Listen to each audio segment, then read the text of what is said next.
Ok, vamos a dar inicio a la clase y les voy a mostrar dos videos antes de dar las explicaciones. Estos videos le dan una pauta de que vamos a tratar hoy. ¿Ok? Entonces, vamos a empezar.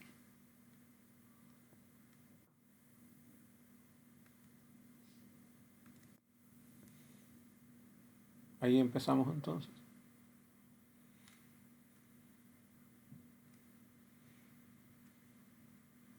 Posible que se vea tan real. La verdad es que parece pura magia, pero lo que hay detrás es algo, si cabe, todavía más fascinante. Es un secreto que conecta el cine, los videojuegos y la mismísima estructura de nuestro universo. Es que fijaos, el movimiento, la luz, cómo se refleja, la espuma, cada detalle, parece que lo han sacado directamente de la realidad. Y esto, claro, nos lleva a la gran pregunta. ¿Cuál es el secreto? ¿Cómo se consigue simular nuestro mundo físico con esta precisión tan increíble en una pantalla? Pues la respuesta no es magia, aunque lo parezca, pero sí que está un poco oculta, a plena vista. Se encuentra en ese lenguaje universal que describe cómo funciona todo, las matemáticas. Pero ojo, no unas matemáticas cualquiera, sino unas diseñadas específicamente para capturar la esencia misma del cambio y del movimiento. Vale, pues aquí es donde empieza lo bueno. Vamos a meternos de lleno en el lenguaje que usa la física para, básicamente, dictar las reglas del juego del universo. A ver, que nadie se asuste con el nombre. Ecuaciones diferenciales parciales, o EDPs para los amigos. Lo mejor es no pensar en ellas como fórmulas raras y complejas, sino más bien como el libro de instrucciones del universo. Nos dicen cómo algo, por ejemplo el calor de una llama, no solo cambia con el tiempo, sino también cómo se va extendiendo por el espacio, por una habitación. Son literalmente las reglas del juego de la física. Y es que el alcance que tienen es alucinante. Con este mismo conjunto de herramientas matemáticas, podemos describir el movimiento del agua y del humo, cómo se propaga el fuego, el viaje de la luz y el sonido, e incluso cómo un objeto se dobla o se rompe. Es como tener el código fuente de casi todo lo que vemos y sentimos a nuestro alrededor. Para que nos hagamos una idea, es como si tuviéramos tres tipos de herramientas especializadas. Si queremos describir algo que está en equilibrio, que ya no cambia, como la temperatura final de una habitación, usamos las elípticas. Si lo que queremos es modelar un proceso que evoluciona, como el calor que se escapa de una fogata, pues ahí entran las parabólicas. Y para todo lo que se mueve en ondas, como las que hace una piedra en un estanque, para eso tenemos las hiperbólicas. Tres herramientas para tres tipos de problemas. Muy bien. Ya conocemos el lenguaje para describir el mundo, pero claro, como pasa con cualquier idioma, una cosa es saberse las palabras y otra muy distinta es escribir una novela. Aquí empieza el verdadero reto. Estas ecuaciones son tan increíblemente complejas que resolverlas es una tarea de titanes. Y aquí es donde la cosa se pone seria. Encontrar una solución perfecta, exacta, con papel y lápiz, lo que los matemáticos llaman una solución analítica, es prácticamente imposible para casi todos los problemas del mundo real. La complejidad es sencillamente brutal. Por eso necesitamos un aliado fundamental, la potencia de cálculo de los ordenadores. Pero no basta con enchufarlos, hay que traducir el problema a un idioma que las máquinas puedan entender. Para hacer esto, básicamente hay dos grandes caminos. Por un lado está el método de diferencias finitas, que lo que hace es poner una cuadrícula regular sobre el problema, como si fuera papel milimetrado, para simplificarlo. Por otro lado tenemos el de elementos finitos, que es más versátil. Descompone el problema en piececitas más pequeñas, como un mosaico de triángulos. El primero es más sencillo, pero el segundo es mucho más potente cuando lidiamos con formas complejas. Venga, vamos a ver un poco cómo funciona el método de diferencias finitas, que es muy lógico. Primero, se discretiza el problema, o sea, se le pone esa cuadrícula por encima. Después, esa ecuación tan compleja que teníamos al principio se convierte en un sistema gigantesco de ecuaciones mucho más simples, una para cada punto de esa red. Y finalmente, se le entrega todo este enorme puzzle al ordenador, que se pone a calcular y nos da una solución aproximada, pero que es increíblemente útil y precisa. Vale, ya tenemos los ingredientes, las ecuaciones que describen la realidad y los métodos para que los ordenadores las resuelvan. Pero la pregunta sigue ahí. ¿Cómo pasamos de un montón de números y cuadrículas a esas imágenes espectaculares que nos dejaron con la boca abierta? Pues ahora es cuando la magia vuelve a entrar en escena. Y aquí lo vemos, clarísimo. Por un lado, la cuadrícula es estructura matemática abstracta de puros números, y por el otro, el resultado, una simulación de fluidos que parece totalmente real. Es la traducción directa de esos cálculos y esas ecuaciones a píxeles, a colores y a movimiento en la pantalla. Pero ojo que esto no va solo de agua y humo, ¿eh? La misma idea, la de usar una cuadrícula para resolver ecuaciones, es la que nos permite generar los terrenos supercomplejos y detallados de los videojuegos. Cada punto de esa red matemática define una altura, y así, de la nada, de puros números, surgen montañas y valles. Y claro, también se usa para que los objetos se comporten como deben. Cuando algo en un juego o una película se dobla, se estira o se rompe, no es al azar. Es porque un modelo matemático por detrás está calculando en tiempo real cómo tiene que reaccionar cada punto de su estructura a una fuerza. Y eso es precisamente lo que le da peso, lo que le da credibilidad a ese mundo digital. Hemos estado hablando mucho de cine y videojuegos, de entretenimiento, pero el verdadero poder de toda esta tecnología va muchísimo más allá de la pantalla. Estamos ante una herramienta que no solo crea mundos virtuales, sino que está, de hecho, revolucionando nuestro mundo real, desde la ciencia a la ingeniería. Esto nos lleva a un campo apasionante, la visualización científica. Es básicamente el arte y la ciencia de coger un montón de datos abstractos y complejos, datos que a menudo son invisibles para nosotros, y transformarlos en imágenes que nuestro cerebro sí puede entender. Es la forma en que los científicos consiguen ver los resultados de sus simulaciones. Y las aplicaciones, bueno, es que son revolucionarias. Pensemos en un médico interpretando un TAC para un diagnóstico, o en un ingeniero simulando la tensión que va a soportar el ala de un avión antes siquiera de construirla. Y esto llega hasta un concepto que parece de ciencia ficción, los gemelos digitales. Consiste en crear una réplica virtual exacta de un motor, una fábrica o hasta una ciudad entera para probar, experimentar y mejorarlo todo en el mundo digital, sin correr ningún riesgo en el real. Al final, lo que tenemos es una sinergia superpotente.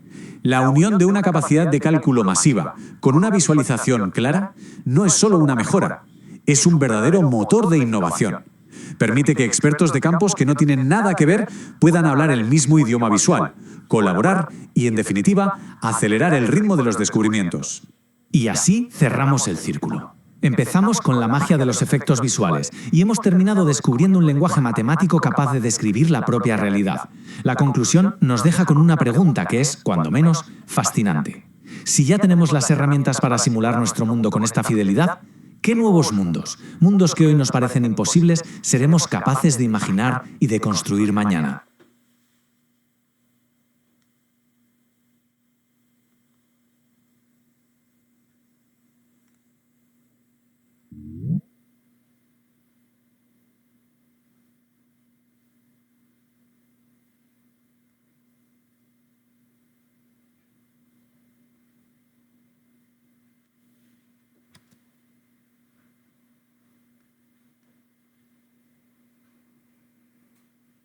Vamos a hacer un viaje alucinante, un viaje que nos va a llevar desde las ecuaciones más abstractas de la física hasta las simulaciones visuales que vemos en el cine o los videojuegos.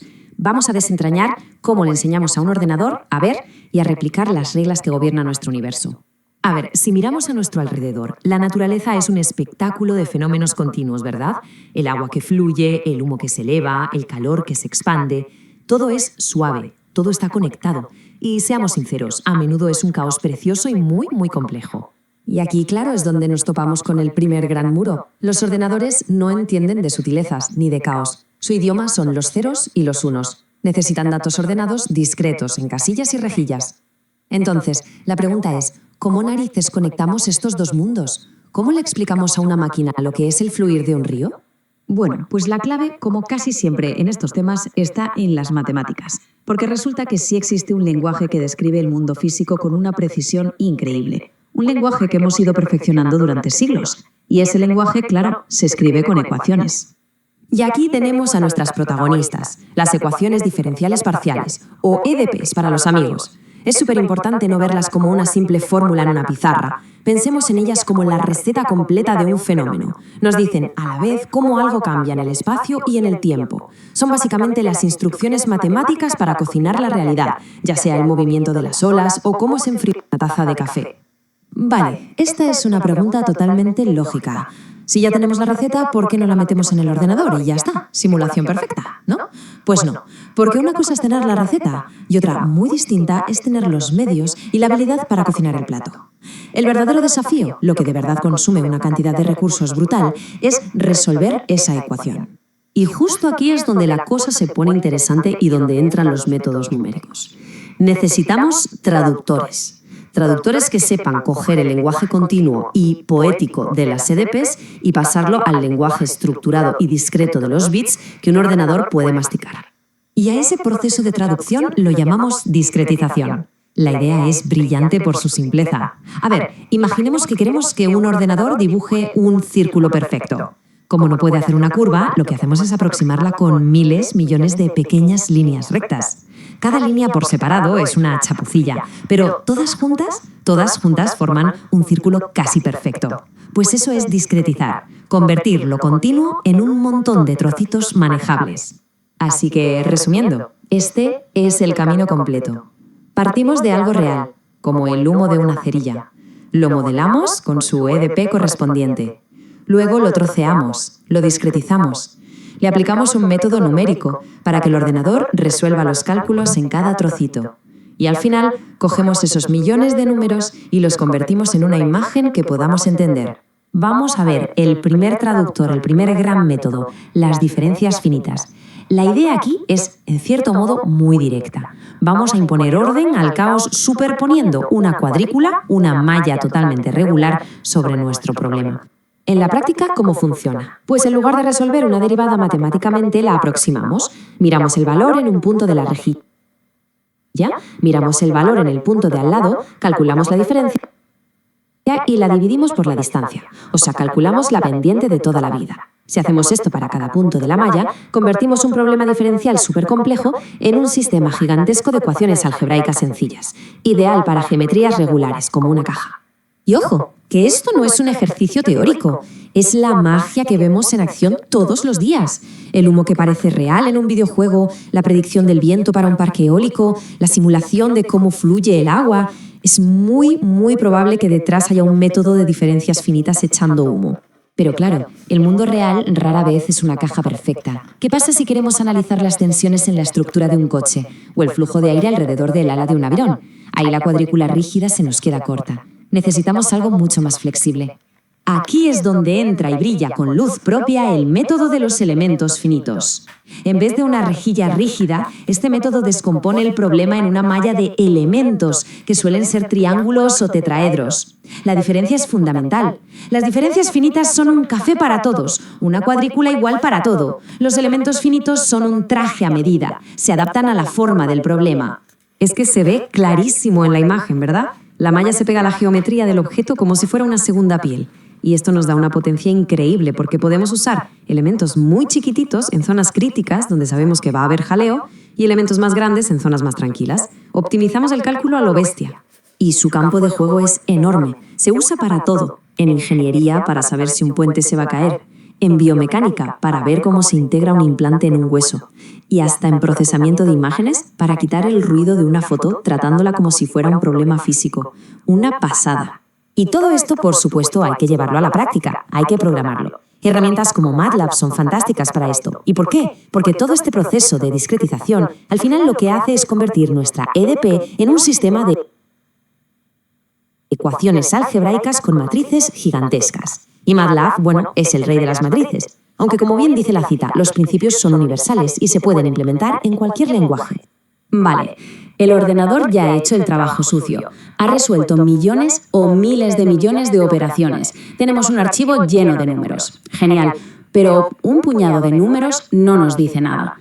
Ahora llega el último paso, el más gratificante, la visualización científica. Aquí es donde esos datos fríos cobran vida. Por ejemplo, un campo escalar, que es un valor en cada punto, como la temperatura. Pues lo podemos pintar con un mapa de colores, el rojo que sea caliente, el azul frío. Y de repente, de un vistazo, nuestro cerebro ve patrones, ve los puntos críticos, ve cosas que serían absolutamente invisibles en una tabla con 1 millón de números. Y este es el resultado final, la joya de la corona. Cuando se resuelven las famosísimas ecuaciones de Navier-Stokes, que son las EDPs que gobiernan el movimiento de los fluidos, podemos generar estas imágenes que son sencillamente espectaculares. Cada vórtice, cada turbulencia, es el resultado directo de todos los cálculos que hemos estado viendo. Así que el mensaje clave es este. La creación de mundos virtuales, ya sea para la ciencia o para el ocio, es un puzzle de 3 piezas. el modelo matemático de la física, los métodos numéricos potentísimos para resolverlo y, finalmente, las técnicas de visualización para hacerlo comprensible. Es el pilar sobre el que se construye toda la simulación moderna. Y con esto cerramos el círculo. Hemos visto cómo traducir el complejo lenguaje de la física a imágenes que podemos entender. Y la pregunta que queda flotando es, para mí, fascinante. Estas herramientas nos permiten simular el mundo que conocemos, sí, pero su verdadero potencial quizás esté en ayudarnos a explorar realidades que aún no podemos ni ver ni imaginar, desde lo que ocurre en el interior de una estrella al plegamiento de una proteína. Las ecuaciones son el mapa y la simulación, amigos, es el viaje. Muchas gracias por habernos acompañado.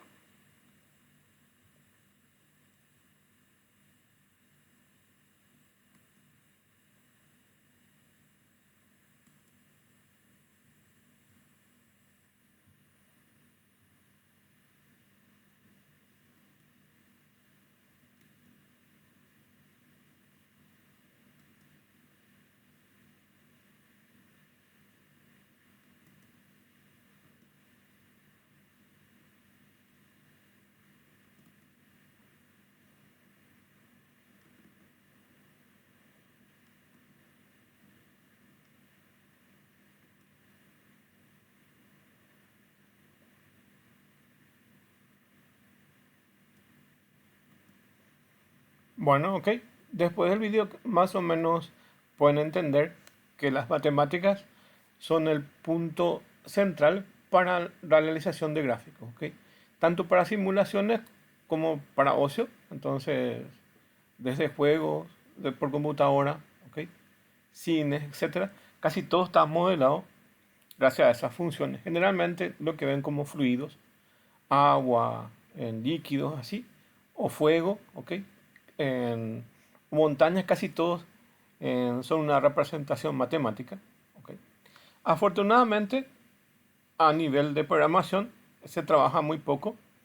De hecho, si uno quiere trabajar, en la clase pasada vimos OpenGL y básicamente OpenGL internamente lo que hace es trabajar con las GPUs, que son las CPUs que tienen las tarjetas gráficas, ok. Afortunadamente los códigos ya están todos incluidos ahí. Entonces, generalmente lo que hace en estas herramientas es trabajar con una serie de triángulos, ¿ok? Y a partir de esos triángulos se va armando toda la escena, ¿ok? Entonces,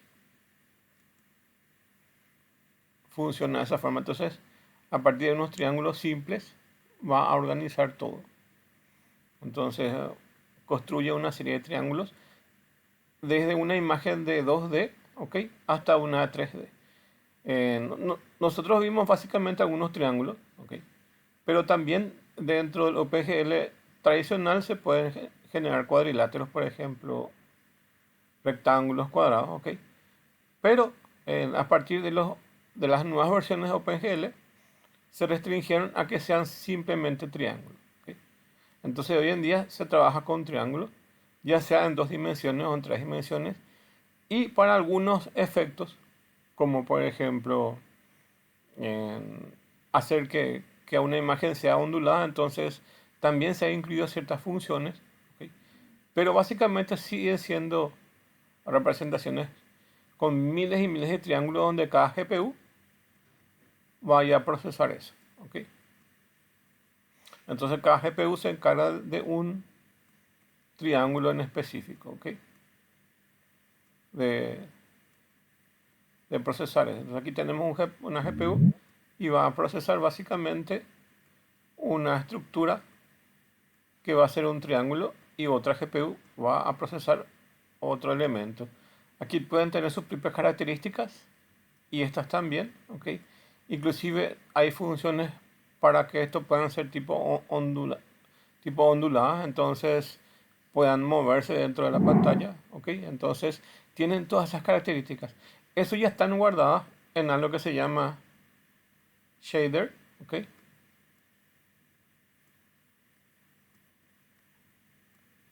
Los shaders son pequeños programas ya escritos, ¿ok?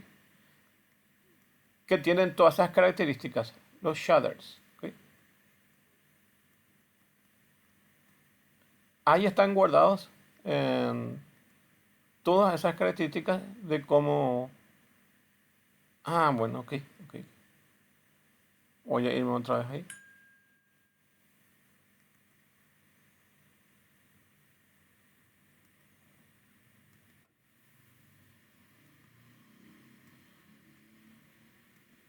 Ahora sí van a escuchar. Voy a repetir otra vez entonces lo que estaba diciendo. Ok. Bueno, básicamente entonces a partir de las matemáticas, ahí sí escuchan, ok. A partir de las matemáticas pueden elaborarse casi todos- todas las simulaciones, que básicamente son simulaciones a nivel de gráficos o a nivel físico. Entonces se pueden simular fuerzas, o si fuerzas y después, por ejemplo, presiones. Si algún objeto va a soportar una fuerza o no, ¿ok? Si va a soportar calor. Todas esas cosas físicas se pueden simular desde el punto de vista matemático, ¿ok? Pero desde el punto de vista simulación de gráficos también se puede obtener. Entonces, ven acá en la gráfica, ven eso en la gráfica, que por ejemplo esto es son partículas que básicamente esta zona, por ejemplo, que ven aquí, toda esta zona,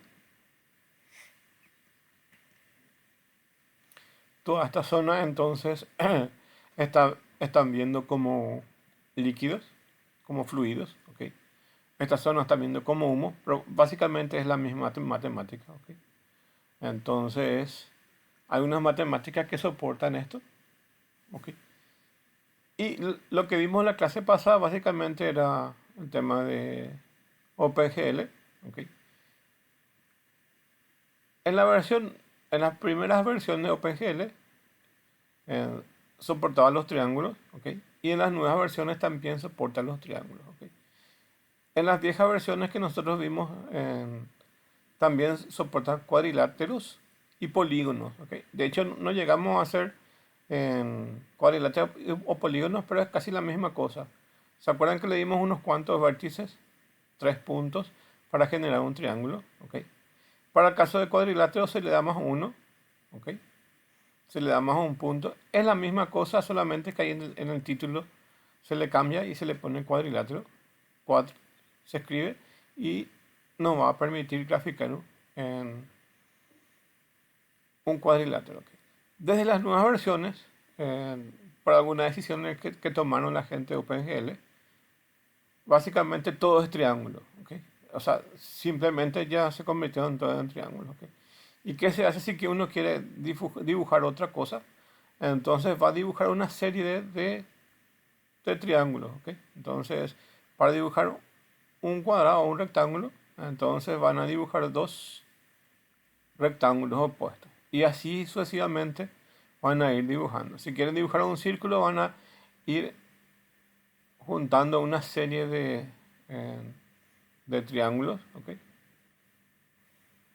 Y así vamos a ir formando. Entonces todo lo que hoy se maneja internamente es triángulo, ¿ok? Entonces lo que hoy tenemos es un montón de GPU dentro de una tarjeta gráfica, que básicamente son procesadores, y cada procesador funciona de forma paralela a otro procesador. Entonces tenemos GPU 1 y GPU 2, ¿ok? Y estos tienen sus propias propiedades, entonces aquí cada uno puede tener su color, su forma de estos triángulos o sus interrelaciones con otros elementos aquí. También le puede dar a cada GPU, puede tener cierta interactividad y básicamente hacer que se desplacen o se muevan estos triángulos. Entonces se pueden hacer, por ejemplo, el efecto de humo o el efecto básicamente de movimientos de líquidos, ¿ok? Gracias a las capacidades que tienen cada una de las GPU de poder manipular sus elementos, ¿ok? Entonces se unen un montón de triángulos para formar las imágenes, ¿ok? Ya sea en 2D o en 3D, ¿ok? ¿Y quiénes son los responsables de eso? Los responsables de eso son los shaders, que son pequeños programitas escritos en un lenguaje que se llama shader. Y básicamente están predefinidos completamente las funciones que tienen ya predefinido. Cuando nosotros básicamente utilizamos el OpenGL, ya están escritos unos shaders por defecto. ¿Ok? ¿Se acuerda que básicamente elegimos colores RGB en los 3 puntos? Acá arriba y 2 abajo. ¿Ok? Y básicamente él mezclaba los colores. Dentro de un shader por defecto, que es un pequeño programita, ya sabe cómo hacer ese trabajo. ¿Ok? Lo que se puede hacer es reemplazar ese shader y cambiar sus características. ¿Ok? Entonces, eso es lo que se puede hacer. Entonces, por defecto, si queremos definir los colores, ¿ok? De hecho, ya tenemos definidos esos colores, ¿ok? O esa trama de colores. Pero si es que alguien quiere cambiar, que por debajo puede entrar a cambiar un shader. Pero, por lo menos para las cosas normales, no va a requerir eso. ¿Ok? Bueno, y es eso básicamente lo que se espera desde el punto de vista de más bajo nivel. ¿Ok? Y desde el punto más vista de alto nivel tenemos las matemáticas y programas especiales que también hacen ese trabajo como MATLAB, ¿ok? Que son más a alto nivel. ¿Ok? Entonces tenemos esas herramientas.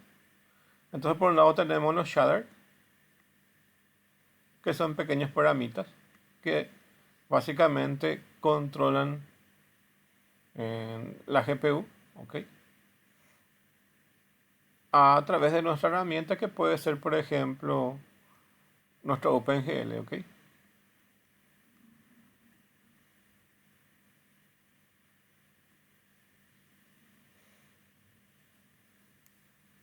Entonces, podemos trabajar con OpenGL o otras herramientas relacionadas a OpenGL, como puede ser el WebGL, ¿ok? Que es una versión web que soporta GL, ¿ok? Entonces también tenemos WebGL, que vamos a ver en otras clases, ¿ok? Hoy solamente vamos a ver en la parte matemática, entonces vamos a ver análisis numérico, la discretización y visualización de formas científicas de esos valores, ¿ok? Entonces vamos a ver eso, ¿ok? Vamos a inicializar lo que es MATLAB. Esto está dentro de nuestro plan de estudios, ¿ok?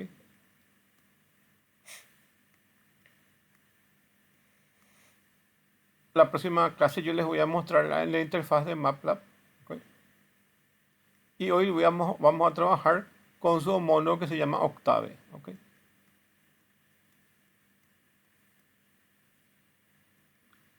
Las dos herramientas son muy parecidas, ¿ok? Solo que MATLAB es una mega herramienta, ¿ok? Y Octave es una opción gratuita, ¿ok?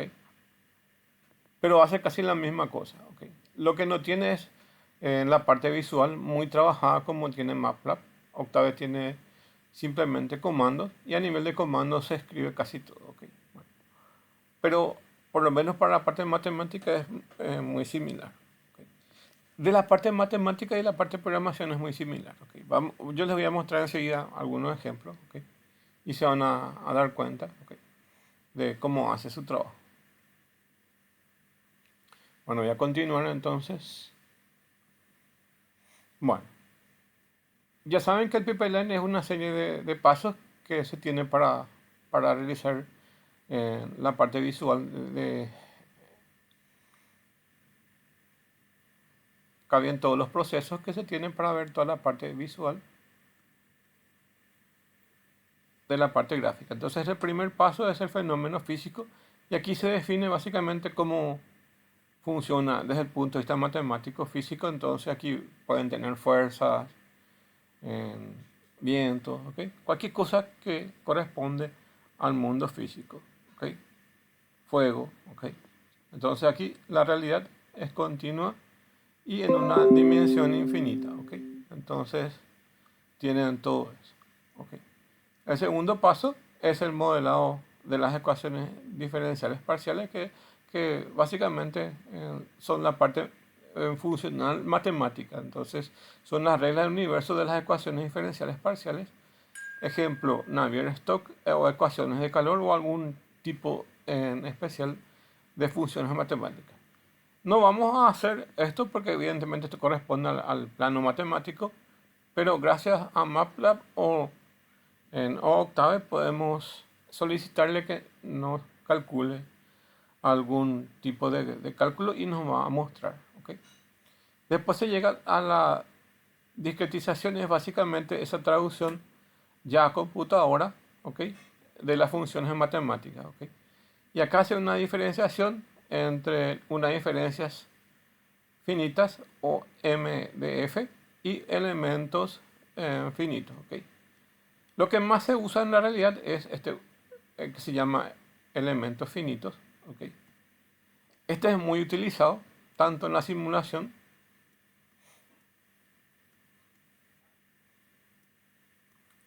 y se usa muchísimo en la simulación. ¿Ok? Entonces, es un poco el pilar de la simulación. ¿Ok?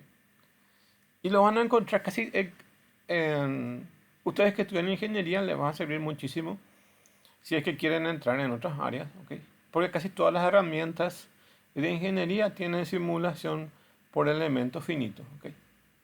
Elementos finitos para los que estudian otros tipos de ingeniería como civil, en, algo de embarcaciones, en electromecánica, ¿ok? Todas aquellas cosas que implican fuerza tienen generalmente simulaciones con elementos finitos, ¿ok? ¿Y qué es lo que hace esto? Básicamente, como vieron en el primer video, básicamente, por ejemplo, tienen un trozo de madera, ¿ok? Y le imprimen fuerza a eso y en algún momento se va a romper. Entonces tiene todas estas ecuaciones del fenómeno físico y hasta cuánto puede soportar eso, hasta cuánto puede soportar la fuerza antes que se rompa. ¿Ok? Entonces tienen aquí esas definiciones y mediante los elementos finitos la gente llega a saber, por ejemplo, si va a soportar o no una fuerza. Entonces, supónganse que están construyendo un edificio, ¿ok? Y están construyendo un edificio y básicamente quieren saber si el edificio va a soportar el viento o algún fenómeno como temblores, entonces, o terremotos, ¿ok? Entonces, se le aplica básicamente estas funciones, ¿ok? Entonces ahí tienen esas definiciones para poder trabajar con eso, ¿ok?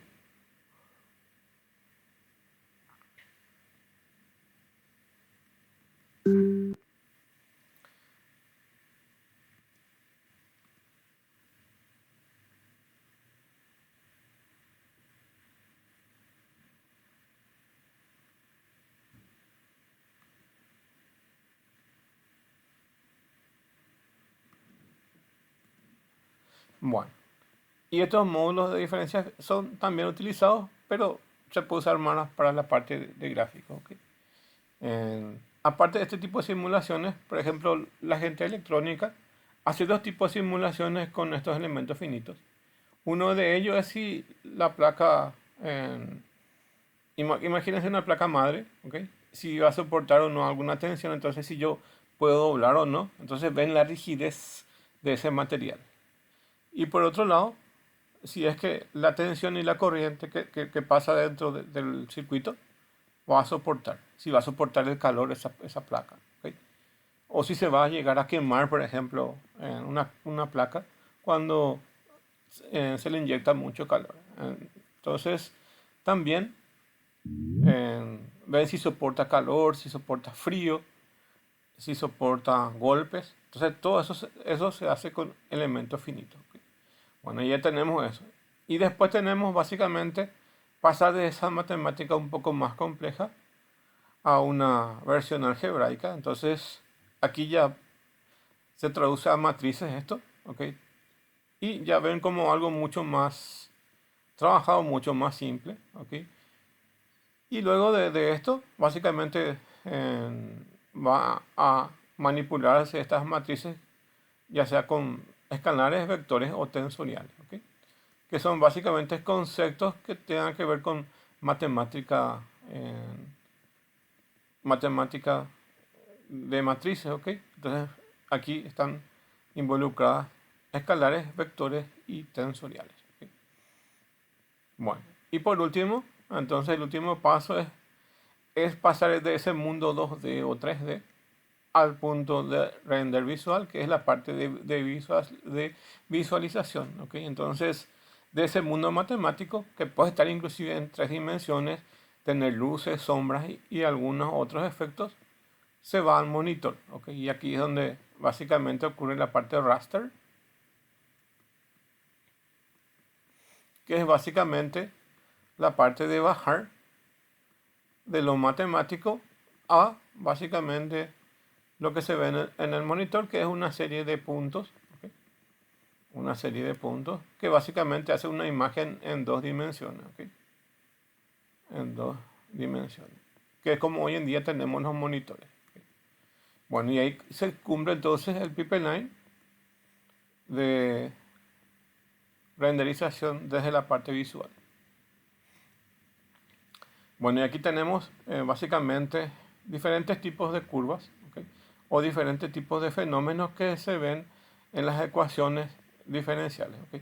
Y como vieron en el video, depende cada uno de sus características para que pueda resolver algún problema en especial. Fíjense, esto que se llaman estados estacionarios o tienen alguna forma elíptica como ven acá. ¿Ok? Entonces describen fenómenos sin cambio en el tiempo. El sistema ha alcanzado un equilibrio. Entonces, esto está en equilibrio. ¿Ok? Y las ecuaciones que usan generalmente está la de Poisson. ¿Ok? Y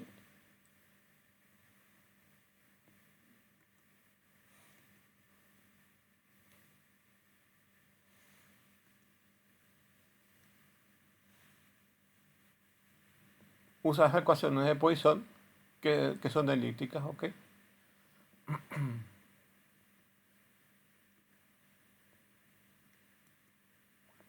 ¿Y para qué condiciones se usa eso? ¿Ok? Entonces, se usa básicamente para distribución de potencia o la parte eléctrica, presión de fluidos incomprensible. Entonces, para eso se usa generalmente. ¿Ok? Y después está otra que se llama difusión o disipación parabólica, que tienen otro tipo de comportamiento y se usa para analizar propagación irreversible en espacio y tiempo.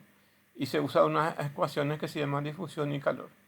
Y acá básicamente se ve la dispersión de humo o transferencia térmica. Entonces, se usa para eso. ¿Ok?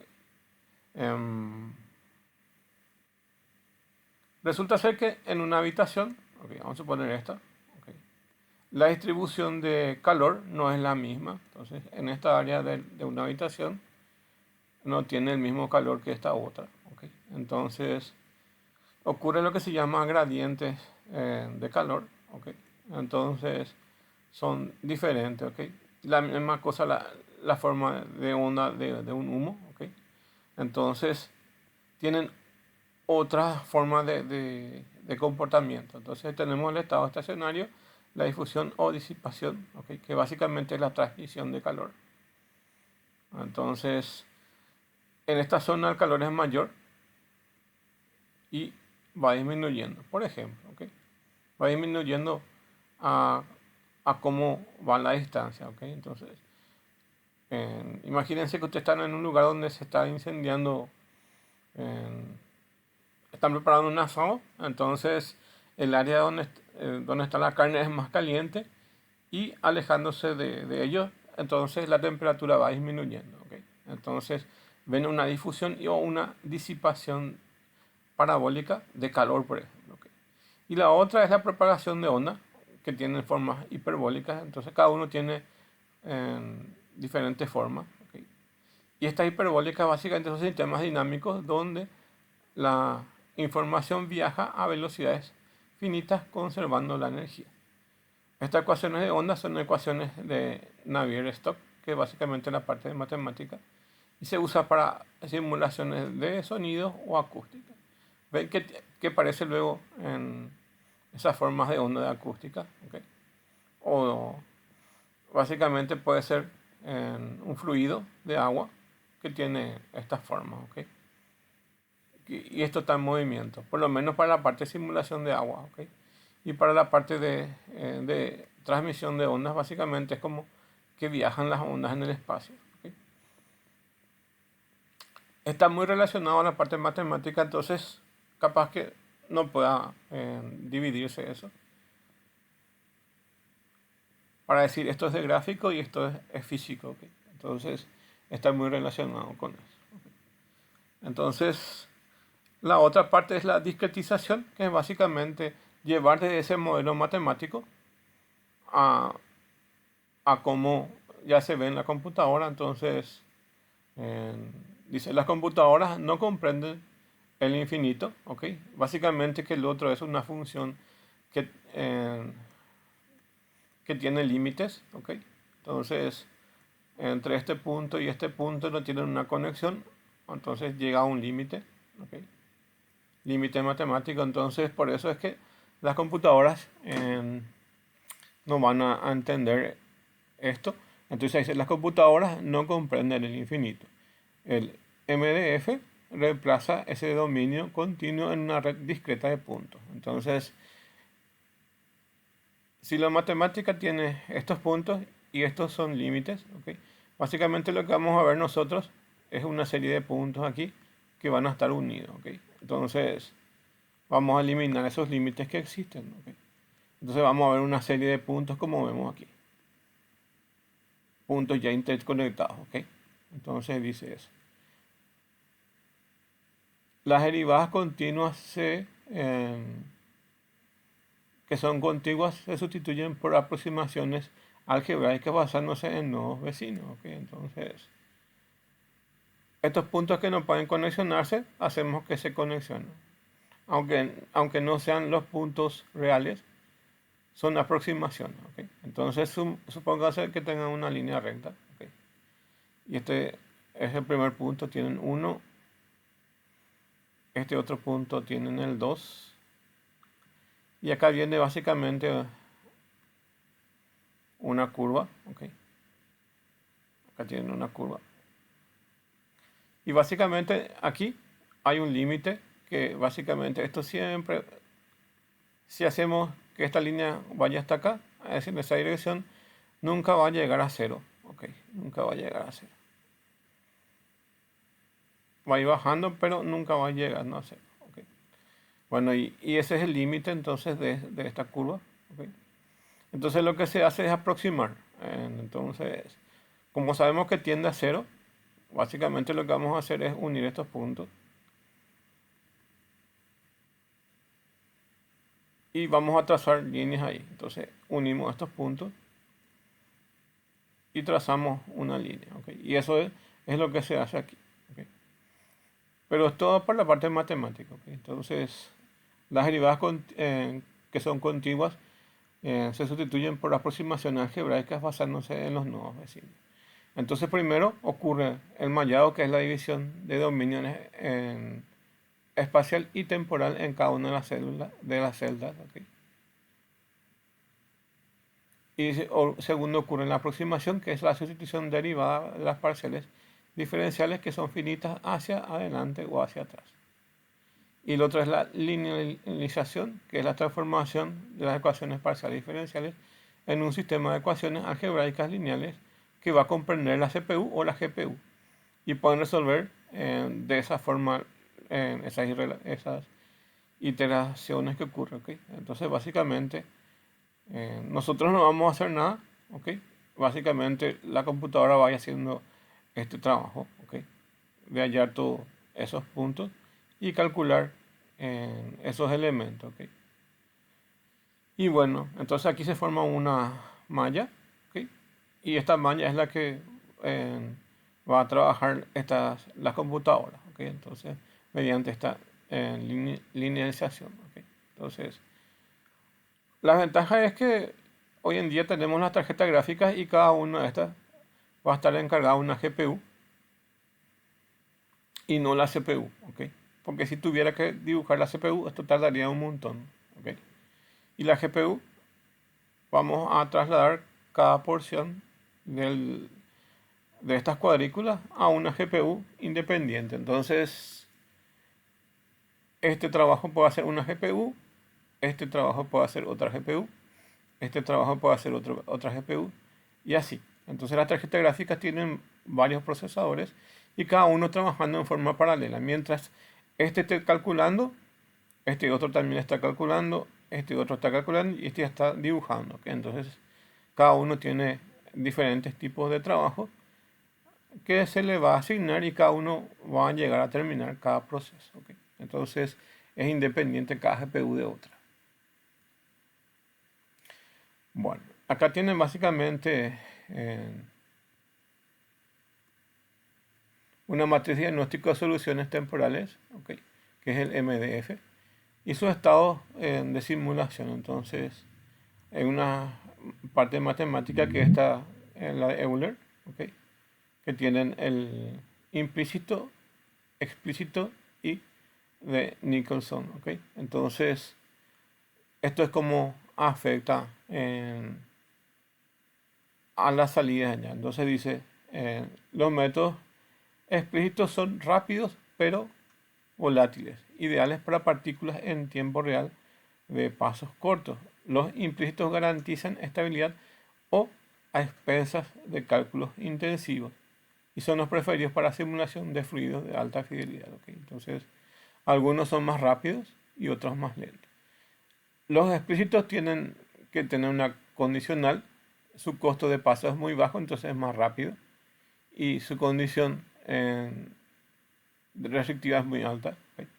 Los implícitos son incondicionales, tienen un alto tiempo de ejecución, ¿ok? Y no tienen restricciones.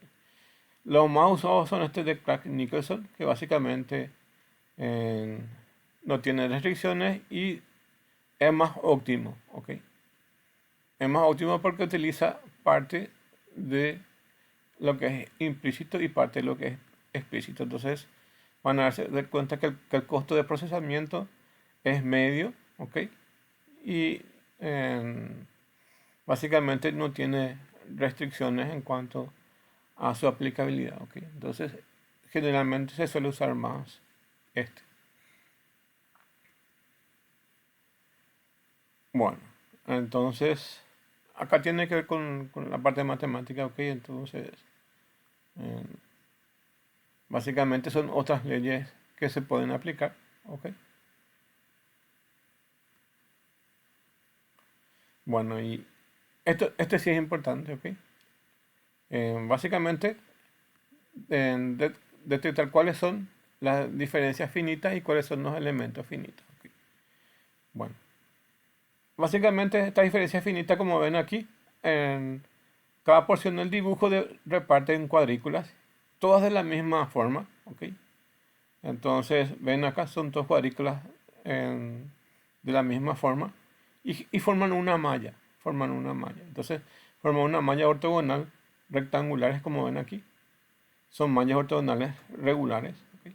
Altamente eficientes por volúmenes de control como cajas o cubos. Entonces, mientras tengan una forma parecida a una cuadrícula, va a ser muy rápida. De hecho, es mucho más rápida que los elementos finitos, ¿ok? Bueno, entonces su problema es que son capaces de adaptarse a la precisión de fronteras curvas o dominios irregulares, ¿ok? Porque básicamente hay áreas que no cubren, ¿ok?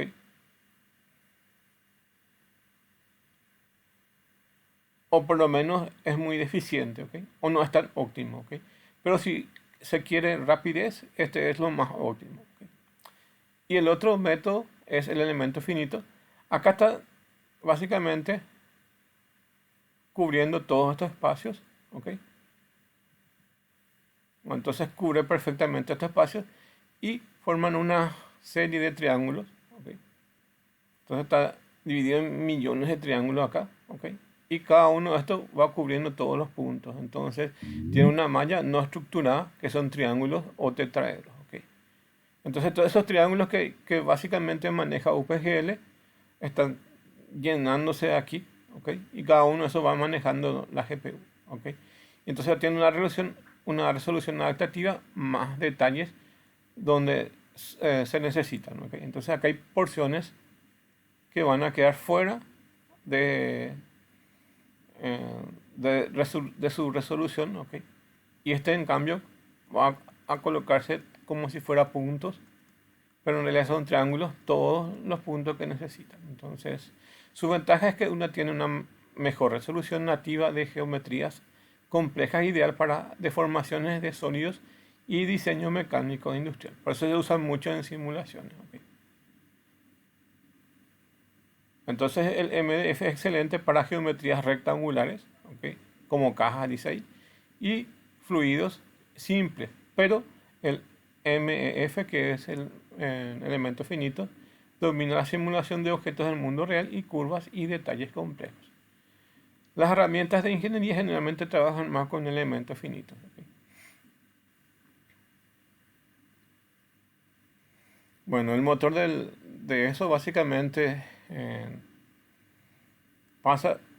todo esto pasa desde la parte física a la traducción matemática. ¿Ok? Entonces, es eso básicamente lo que se está haciendo en todo este proceso. Y pasa de estos triángulos, ¿ok? A básicamente a llenar todas estas porciones de formas matriciales. ¿Ok?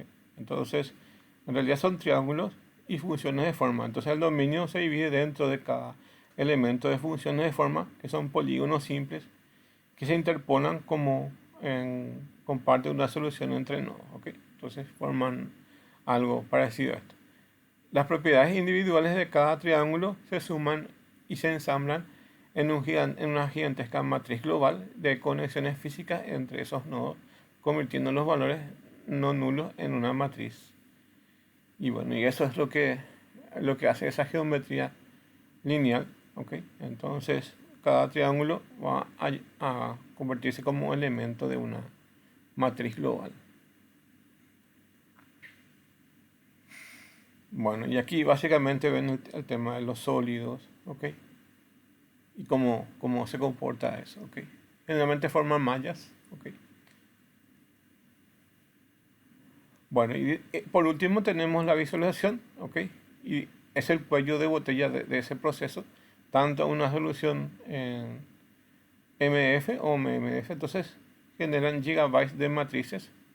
Entonces todo lo que vimos en la parte matemática básicamente se traduce a una serie de matrices que está acá, y todas esas matrices tienen que estar gestionadas por el uso complejo de cantidad de puntos o cantidad de memorias RAM, ¿ok? Y esos son gestionados a través de la GPU, entonces tiene un consumo bastante alto. Entonces, básicamente es muy complejo eso, ¿ok?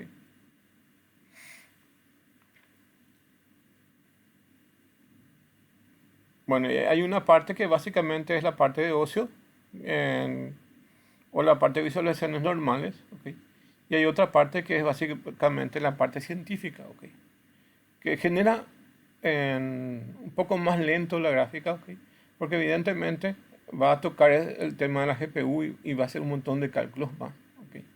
O sea, por un lado, el lenguaje en sí que se va a usar es mucho más complejo, o la herramienta que en sí que se va a usar de ingeniería es mucho más complejo, ¿ok?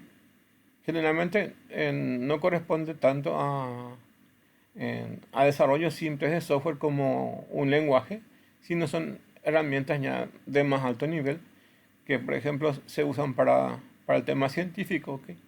Entonces, se usa más para la parte científica, ¿ok? Y entre ellas tienen, por ejemplo, aquí algunas de esos usos tiene la medicina, como flujo sanguíneo, simulaciones biomecánicas de tejido, etc.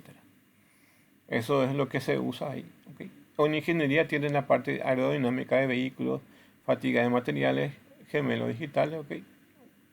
Entonces, aquí básicamente donde se ve si va a soportar o no una fuerza en un edificio, si una placa de computadora se va a romper, va a aguantar la corriente, ¿ok? Todas esas cosas se ven acá en la parte de ingeniería. Y si la parte aerodinámica, si es que el viento, cómo le va a afectar a un vehículo, ¿ok?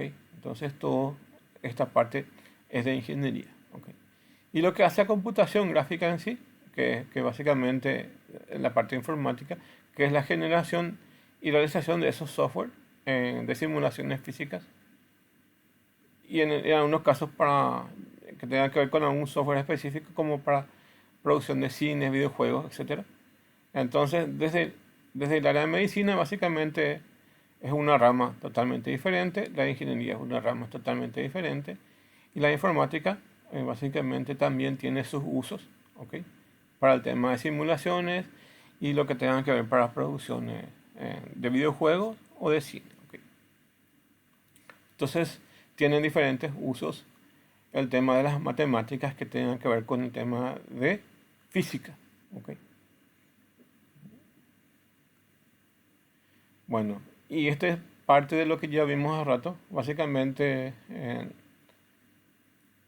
desde el punto de vista matemático tenemos los campos escalares, campos vectoriales y campos tensoriales. ¿Ok? Básicamente estamos hablando de un escalar, un número, ¿ok? Un campo vectorial, un vector matemático. ¿Ok? Y los campos tensoriales ya son como un enjambre de vectores. ¿Ok? Que imagínense, por ejemplo, un imán. Acá, esto podemos suponer que es un imán. Un campo vectorial puede ser un vector de computadora, ¿ok? Cualquier tipo de vector. Y los campos escalares son cualquier número, cualquier valor numérico. ¿Ok? Entonces, tienen diferentes formas de ver esto. ¿Ok? Pero se relacionan todo a una escala que inicia desde el campo escalar al campo vectorial, que son fuerzas, y campos tensoriales. Entonces tiene que ver más con física y matemática toda esta parte.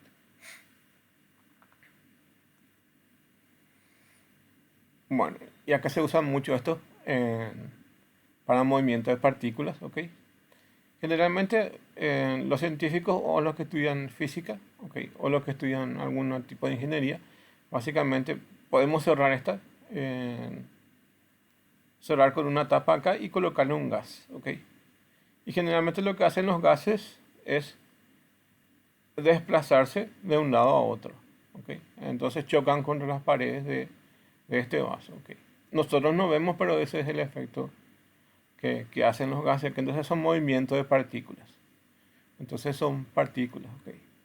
Y estos están cargadas dentro de la GPU, todo la capacidad para ir moviendo esto y hacer cálculos, ¿ok?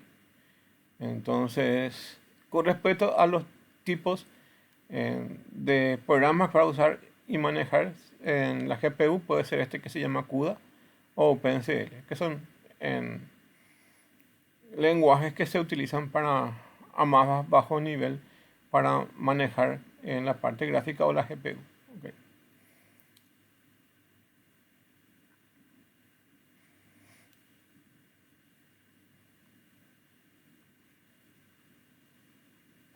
Bueno, en realidad todo es un ciclo, como ven aquí. Entonces empieza con un modelo físico, ¿ok? Y después de ese modelo físico vamos hasta la parte matemática, ¿ok? Y después vamos al análisis de los resultados y a la visualización, ¿ok? Entonces, y aquí continúa el ciclo, ¿ok? Entonces sería esto, ¿ok? Todo el proceso de generación de gráficos, ¿ok? Pero desde el punto de vista físico, ¿ok? Desde la modelización física. Bueno, entonces tenemos diferentes tipos de mallas, ¿ok? Y de simulaciones que afectan, ¿ok? Hoy en día se habla mucho de estos gemelos digitales, que es básicamente trasladar un modelo de la realidad a un modelo digital. Entonces, a un modelo digital. ¿Ok? Esto es el tema. Y a veces se habla mucho y hay un poco algunas ideas conspiranoicas con respecto a estos gemelos digitales. Bueno, pero la idea de esto sería, por ejemplo, generalmente van a ver en un gráfico que hay una ciudad que es la ciudad que nosotros habitamos y que se quiere trasladar a una realidad virtual donde existe una realidad que se parece a la nuestra, pero básicamente es totalmente digital. Y eso, a cualquier cosa que se parezca a la realidad se le llama gemelos digitales. ¿Ok? Esto es un poco uno de los nuevos esquemas o ideas que van apareciendo. ¿Ok?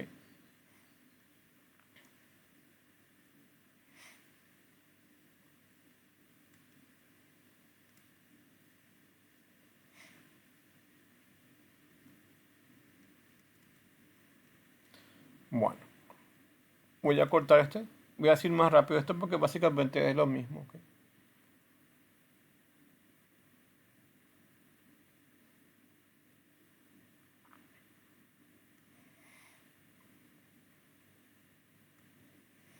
Bueno, tenemos un modelo. De ese modelo físico pasamos a las simulaciones y luego al análisis físico. ¿Ok? De hecho, al modelo que nosotros tenemos se llama modelos de análisis finito. ¿Ok? Básicamente a ese modelo. ¿Ok? Entonces es primero crear un modelo matemático, luego llegar a simular y luego es poder analizar eso. Entonces ahí se ven cómo se comportan en la realidad el tema de simulación. Entonces si estamos analizando la fuerza que va a soportar un edificio. Básicamente vamos a dibujar el edificio, le vamos a colocar cada fuerza que va a soportar eso. Luego vamos a pasar a la simulación dinámica, si va a soportar o no viento algún terremoto. ¿Ok? Y luego se hace un análisis matemático o análisis físico y cómo se va a comportar. ¿Ok?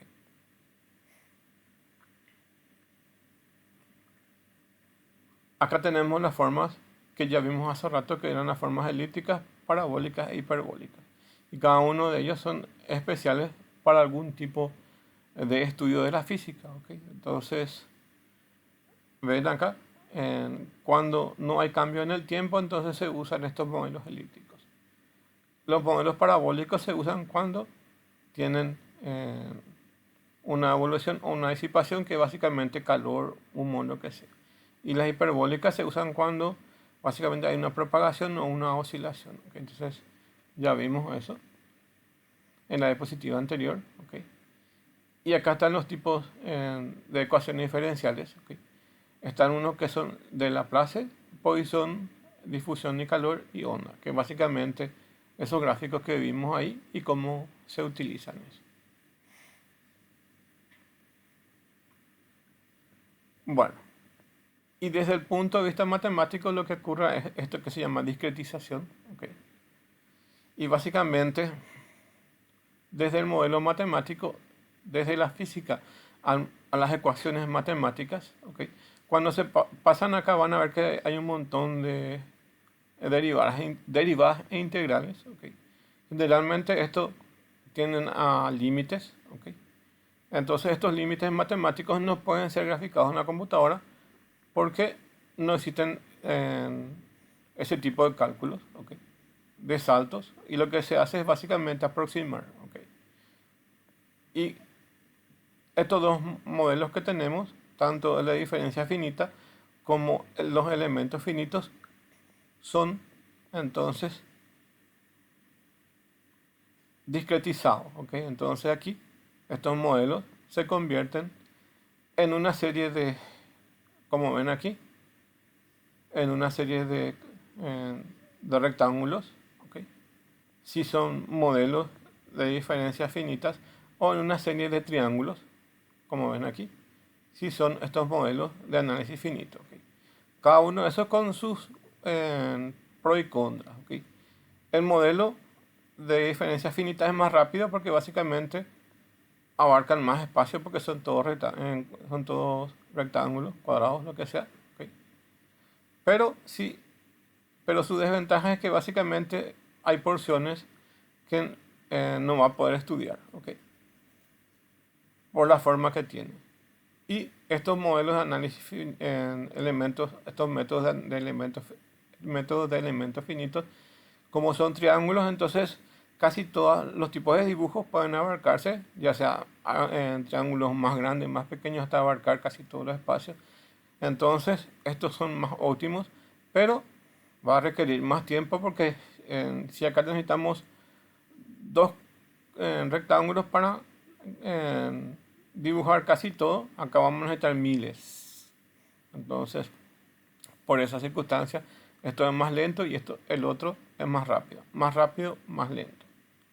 Más óptimo, menos óptimo. Entonces, ahí tenemos su funcionamiento.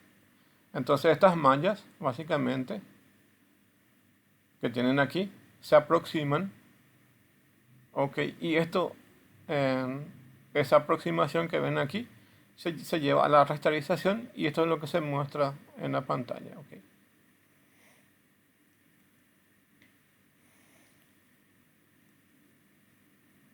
Entonces aquí nos muestra que los elementos finitos básicamente están compuestos de un montón de triángulos, ¿ok? Para dibujarse de forma geométrica, ¿ok? Entonces aquí vemos que este es mejor.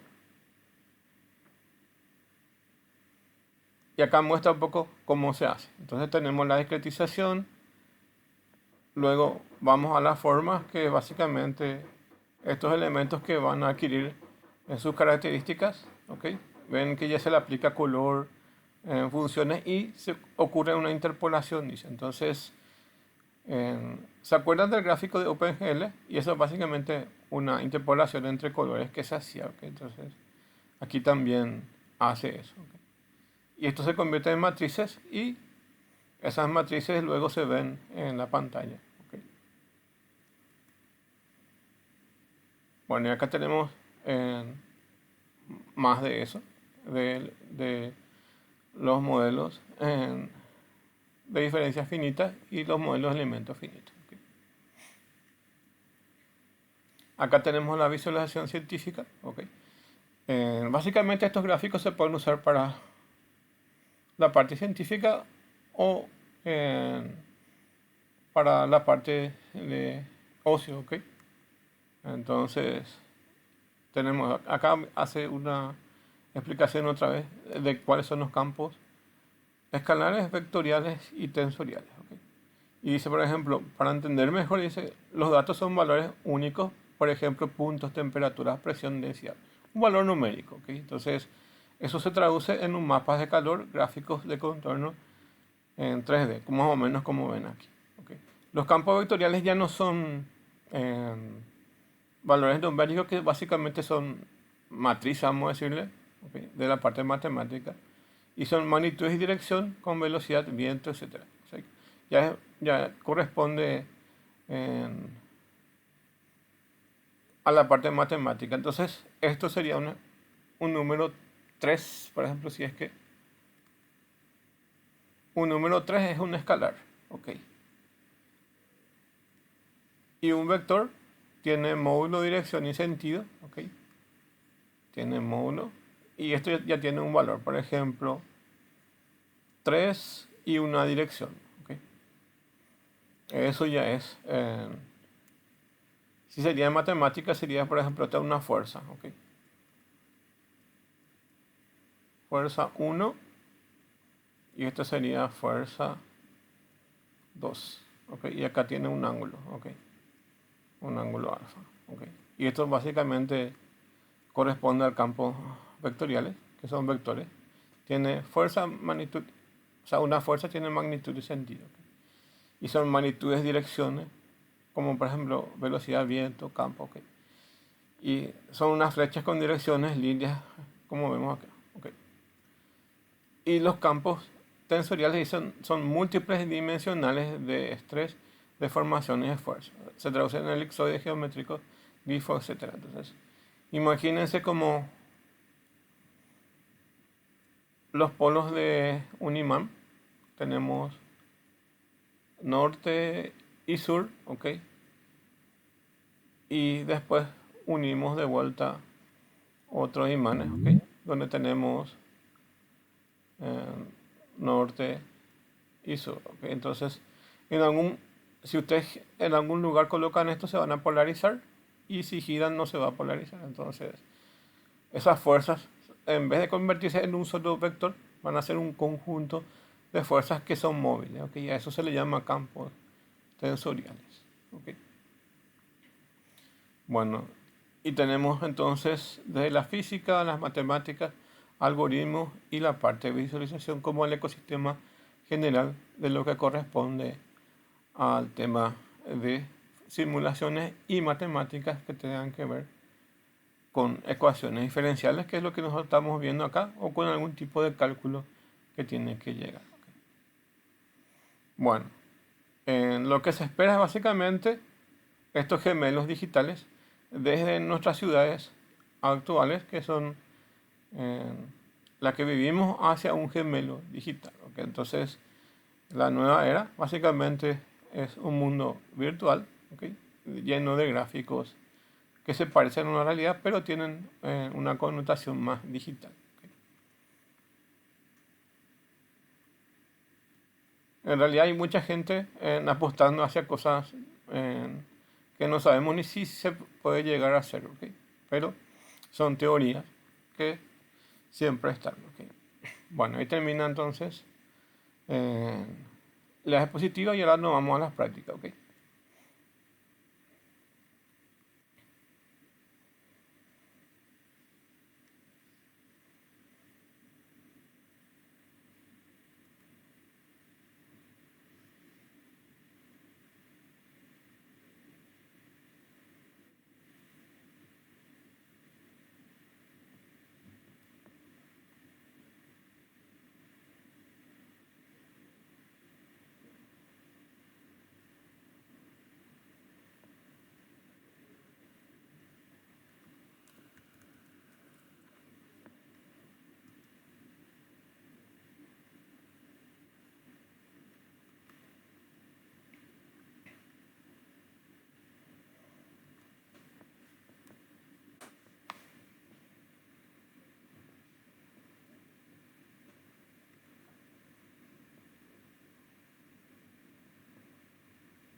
Matemáticamente, ¿ok?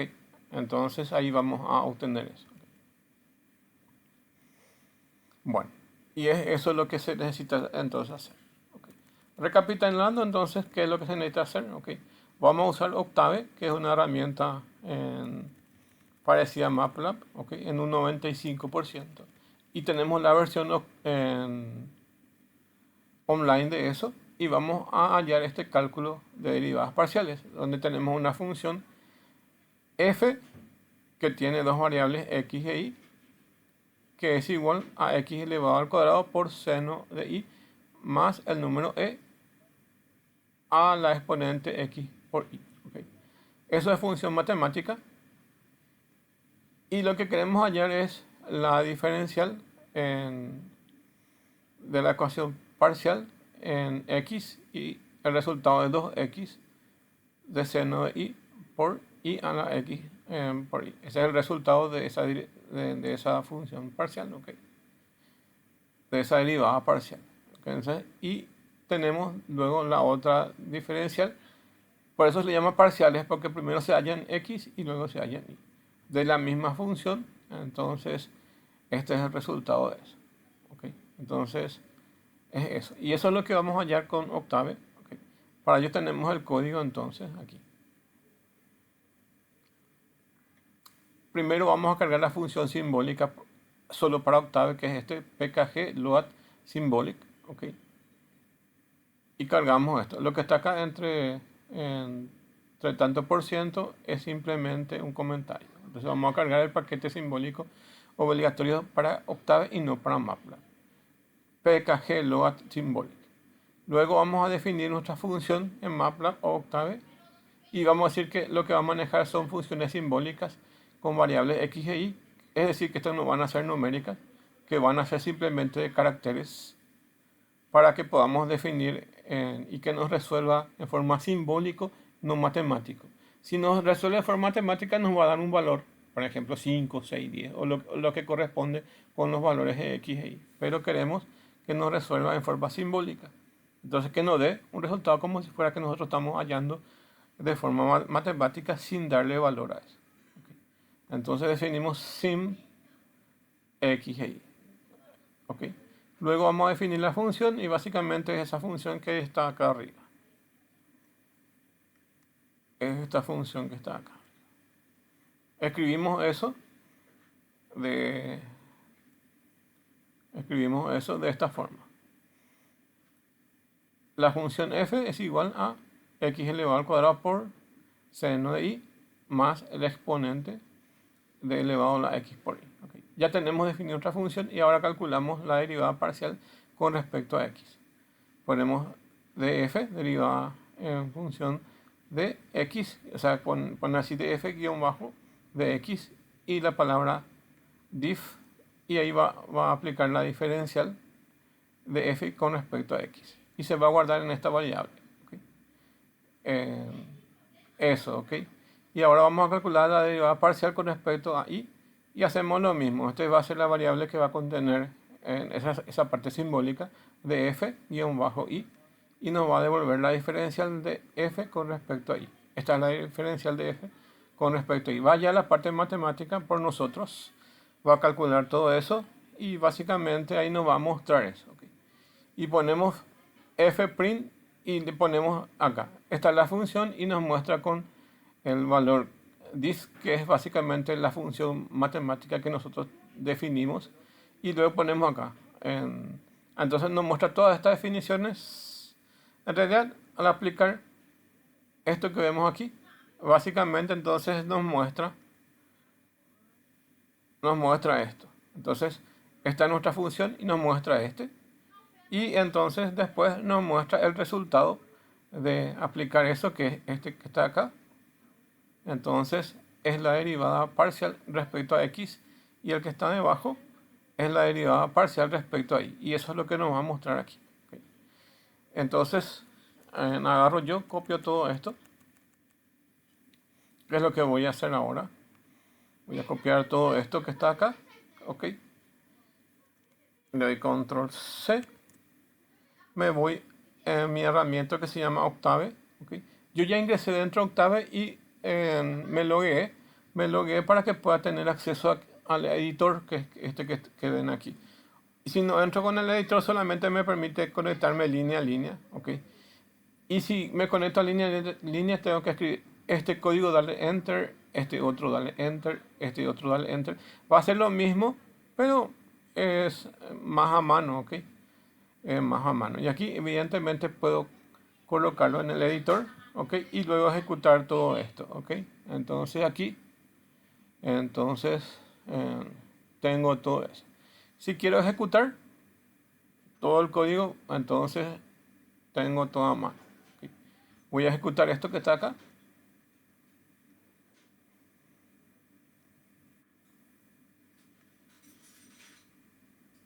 Voy a volver a conectarme. Cada tanto se desconecta este. Ok. Y voy a ejecutar.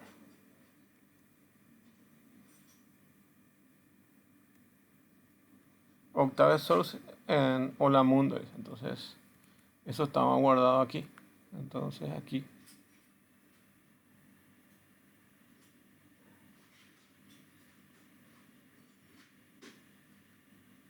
Guardar el archivo.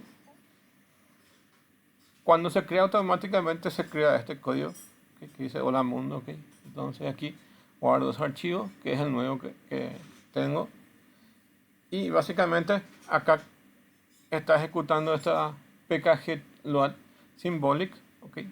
Les muestro. Primero agarro y cargo symbolic pkg, que es una extensión de Python. ¿Okay?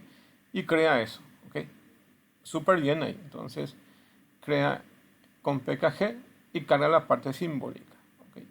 Y luego le decimos que si ya tenemos la parte simbólica cargada, entonces voy a utilizar dos variables que son x e y, que son simbólicos y no son matemáticos, o sea, no son numéricos. Entonces, tratarme como si fuera de caracteres. Eso le decimos, ¿ok?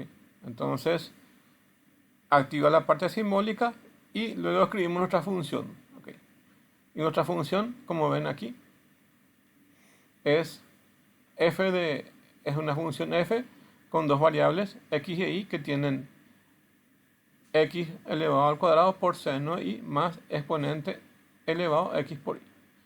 Y entonces va a generar esa función. Luego vamos a hallar la derivada parcial de x y vamos a guardar en esta variable que se llama df-de x. Vamos a hallar la derivada parcial con respecto a la misma función que definimos, ¿okay? Y vamos a mostrar la otra función que nosotros hallamos es display. Fprint es para mostrar un mensaje en la pantalla. Entonces ponemos la función es un espacio, abrimos y cerramos en comillas, ¿ok? Punto y coma, ¿ok? Entonces ponemos la función es 2 por x por y por seno, esta que vemos aquí, ¿ok? Bueno, ¿ok? Y después nos dice la derivada parcial con respecto a x, o sea, de la función con respecto a de x, es esto que ven aquí. Ok. Y la derivada parcial con respecto a de f de x con respecto a de y es esto que ven aquí. Ok. Entonces nos muestra básicamente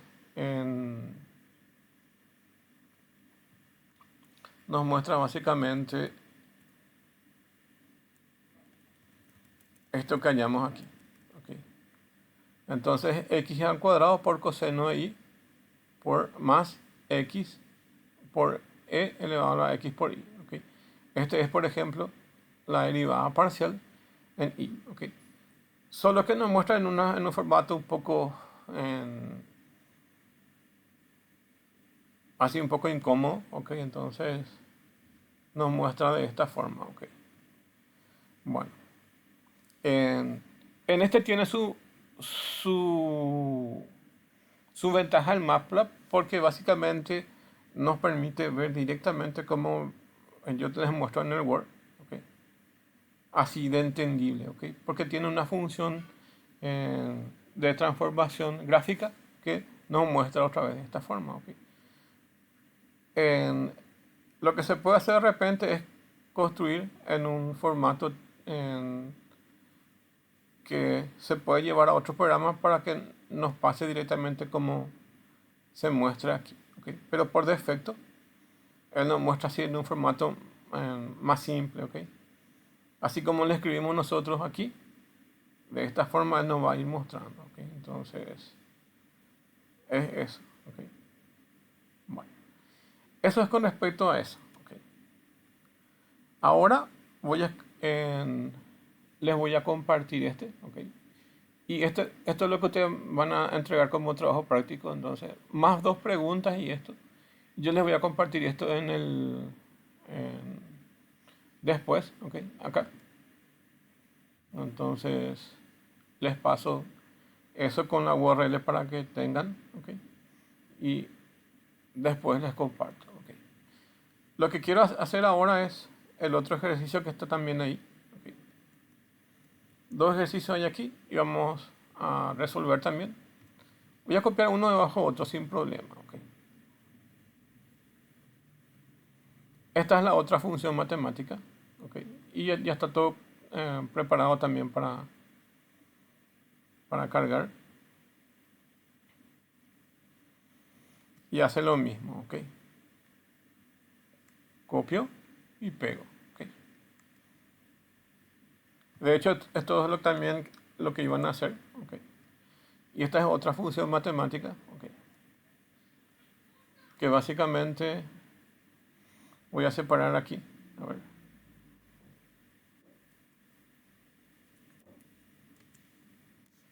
Voy a ponerle tanto por ciento.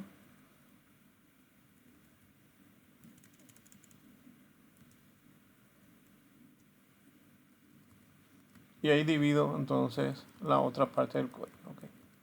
Bueno, ¿y qué es lo que hace esto? Básicamente primero carga el manejador simbólico, que esto solamente se carga en Octave, no en MATLAB, y definimos que nuestras variables simbólicas que vamos a usar son x e y, son casi iguales, y definimos la función. Aquí la función es diferente, es x, es 4 por x por y más el exponente de y más el exponente de y. ¿Okay? Sería, a ver, no sé si es como está definido ahí. ¿Okay?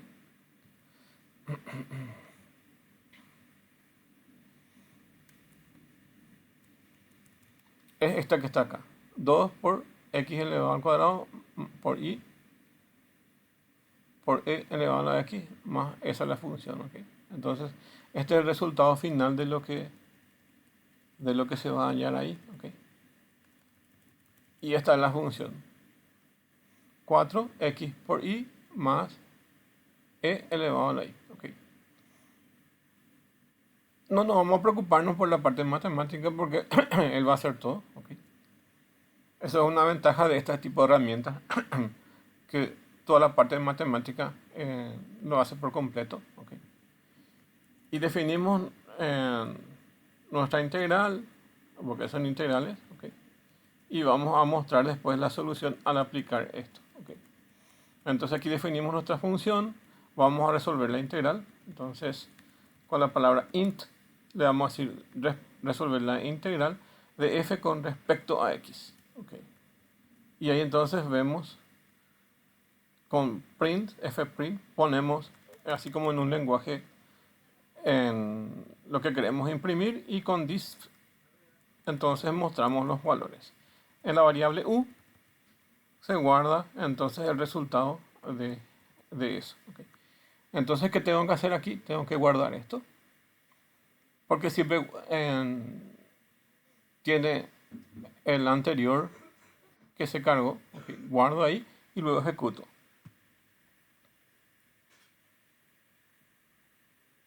Y la solución es 2y, y ven acá, 2 por x más 2 por x por y más x elevado a la y. ¿Okay? Entonces es eso. ¿Okay? Y ahí se termina eso. ¿Okay? Bueno, ven ahí que tiene una función matemática. ¿Okay? Pero ahora le quiero mostrarle, ¿okay?, que esta sería la tercera parte de esto, que también podemos tener la parte de gráficos. Ven ahí que tenemos la parte de matemática. ¿Okay? Y bueno, y voy a anteponer luego toda la parte de matemática a esto, que esta sería la parte de matemáticas. Pongo aquí tanto por ciento y divido otra vez este espacio. ¿Y qué es lo que quiero poner aquí? Quiero poner la gráfica de la función seno. ¿Okay? Voy a ver si tengo aquí o dónde tengo. Tenía preparado. ¿Okay?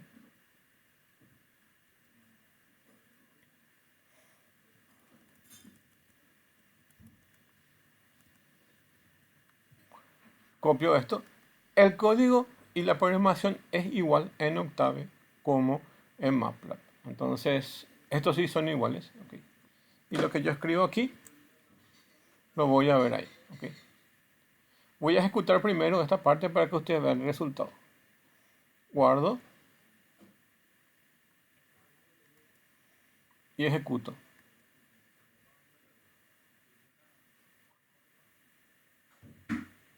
Bueno, el resultado de lo que ustedes están viendo aquí es una gráfica de la función seno. ¿Okay?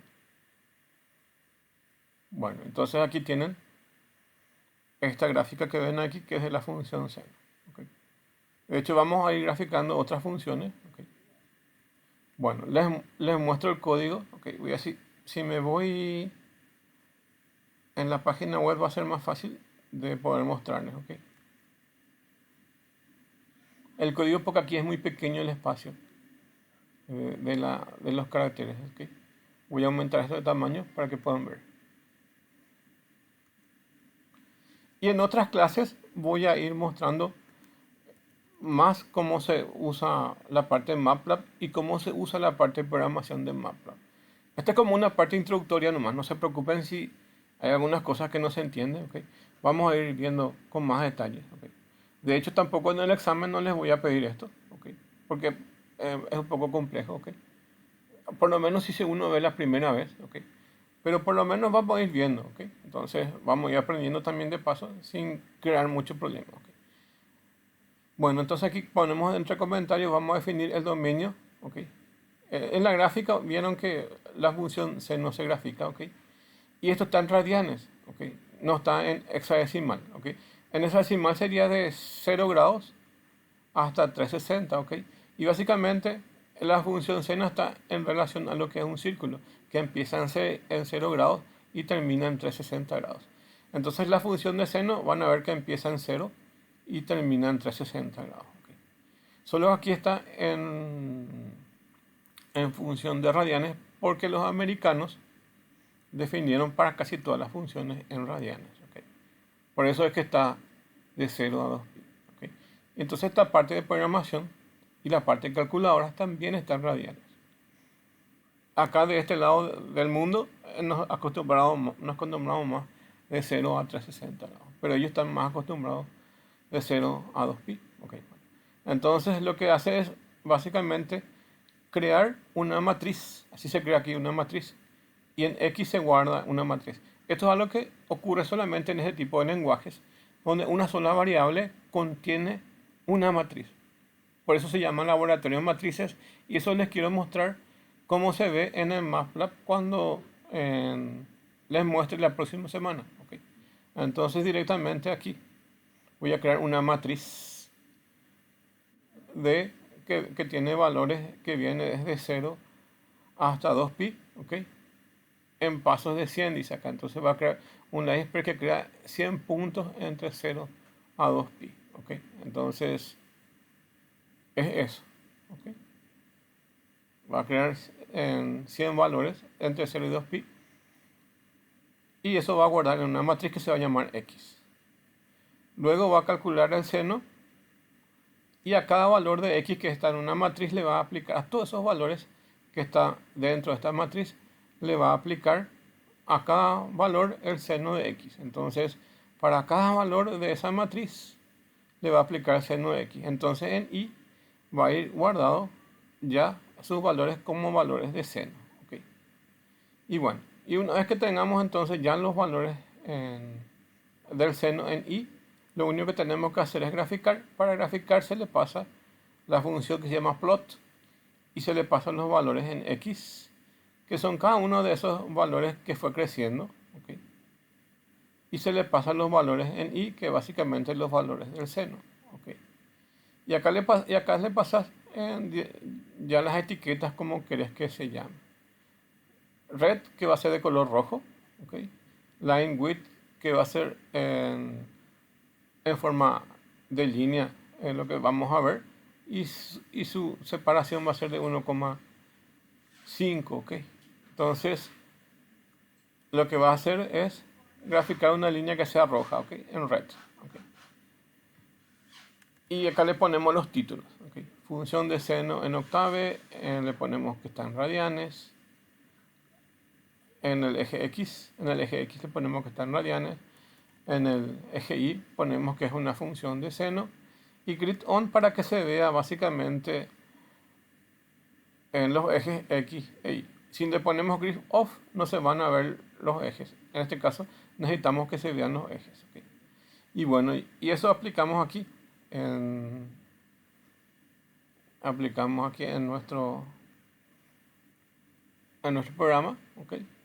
Y tenemos aquí, si le ponemos green on, vamos a ver entonces nuestros ejes, ¿ok?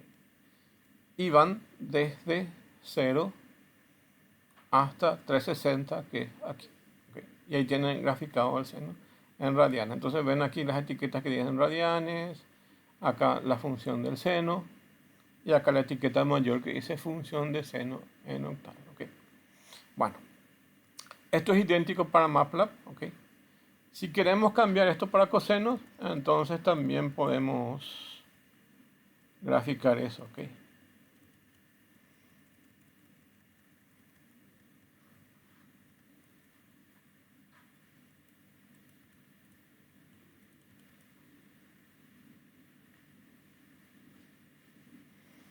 directamente es poner el coseno aquí en vez del seno. ¿Ok? No le voy a cambiar la etiqueta, pero solamente le voy a mostrar cómo va a funcionar. ¿Ok? Pero coseno es en X, ¿ok? Pero vamos a dejarle así, ¿ok? Em, si alguien se acuerda de matemática, en 90 grados está desfasado el coseno del seno, ¿ok? Entonces, fíjense que el seno empieza en 0, ¿ok? Y el otro empieza en 90. Vamos a ver un poco cómo es su gráfica, ¿ok?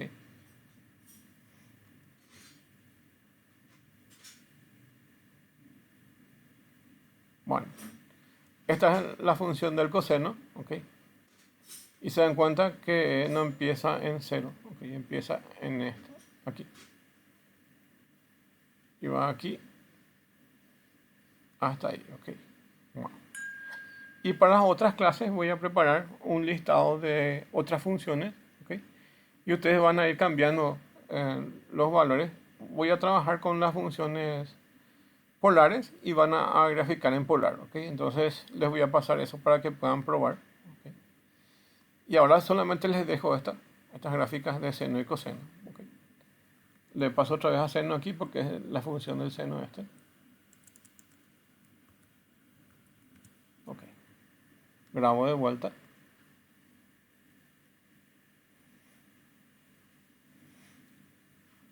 Y pruebo, ¿ok? Y pruebo esto.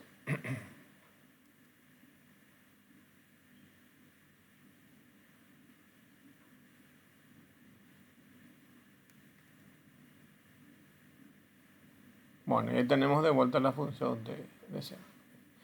Bueno, y eso entonces es lo que quería mostrarles, ¿ok?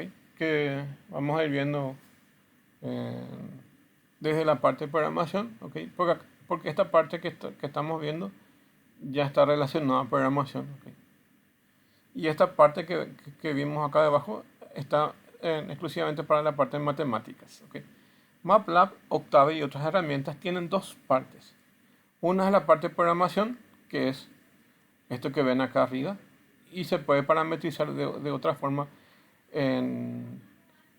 Básicamente ustedes pueden, acá tienen esta función lineSpace, pero básicamente pueden incluir un for para ir cargando este valores x, ¿ok? Entonces aquí podemos ver cómo se hace esa parte en matemática. Podemos ver if, for o lo que sea, ¿ok? O sea, todas las funciones de programación. Y esta se ejecuta de forma lineal y esta otra también, pero acá podemos incluirle ciclos while o ciclos para o for, ¿ok? Entonces aquí ya se vuelve más programación, ¿ok? Y acá abajo ven que también es parecido a eso, pero esto es matemática, ¿ok? Entonces tiene esas dos partes para poder trabajar con eso, ¿ok? Bueno, voy a compartir con ustedes, ¿ok? Esto que ven aquí. Voy a ver si puedo compartir esto y cómo se comparte, ¿ok?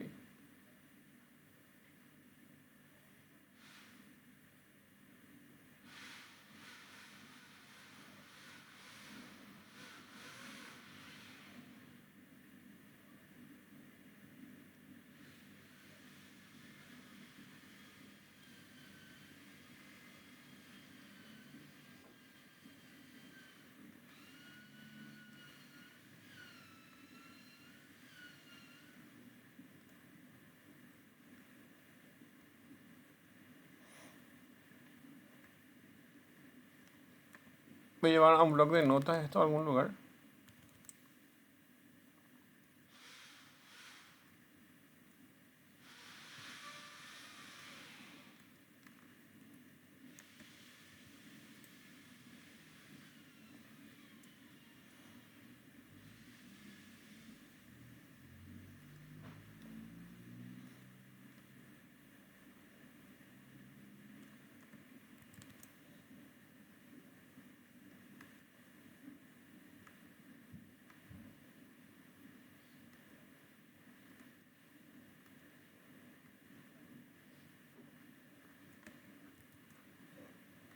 Bueno, ahí estoy uniendo entonces eso. A ver, ahí. Y esta URL que se forma ahí es la que le voy a compartir por WhatsApp entonces. ¿Ok? Pero antes voy a probar a ver que me voy en otra pestaña y veo si copia bien, ¿ok? Entonces veo ahí.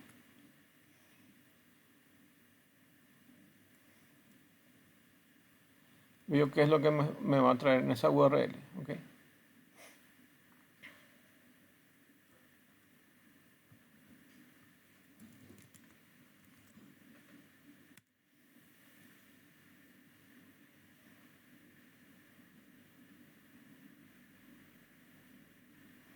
Está mal copiado. Opta nomás dice acá. A ver, copié.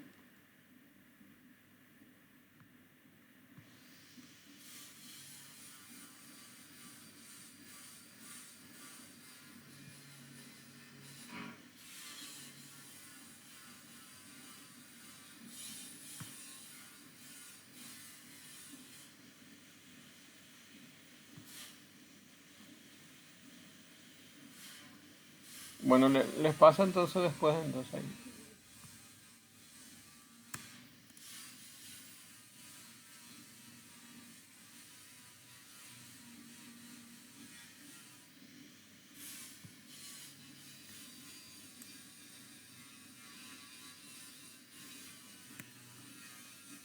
Bueno, hasta acá entonces las clases, ¿ok? Y les paso el momento entonces el archivo en el WhatsApp.